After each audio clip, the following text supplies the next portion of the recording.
இன்னைக்கு நம்ம lunch box ரெசிபியில் பார்க்க போகிறது ஒரு easy to prepare mushroom rice தான். ஒரு கடாயில் எண்ணெய் ஊற்றிக்கோங்க, ஒரு ஸ்பூன் கீ போட்டுக்கோங்க, ஒரு சின்ன பீஸ் பட்டை, ஒரு பிரிஞ்சி இலை, கொஞ்சமாக சோம்பு, பொடியாக நறுக்கி வச்சிருக்க பெரிய வெங்காயம் போட்டு நல்லா வதக்கிக்கோங்க.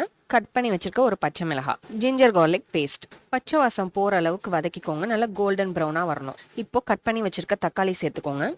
அரை ஸ்பூன் மிளகாத்தூள், அரை ஸ்பூன் மல்லித்தூள், கொஞ்சமாக புதினா, நீங்கள் எடுத்துருக்க சாதத்துக்கு தகுந்த மாதிரி உப்பு, ஒரு 1/4 ஸ்பூன் கரம் மசாலா, 1/4 ஸ்பூன் ஜீரகத்தூள் சேர்த்து நல்லா வதக்கிக்கோங்க. எல்லாம் நல்லா வதங்கினதும் கட் பண்ணி வச்சுருக்க மஷ்ரூமை சேர்த்துக்கோங்க. அதுவும் நல்லா வெந்து நல்லா தண்ணி விடும்.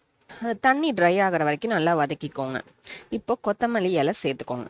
நல்ல ஒரு தொக்கு பதத்துக்கு வந்துடும். வேக வச்ச பாஸ்மதி ரைஸை சேர்த்து கிளறுனா நம்ம மஷ்ரூம் ரைஸ் ரெடி. டேஸ்ட்டுக்கு நான் கேரண்டி. கிட்ஸ் விரும்பி சாப்பிடுவாங்க.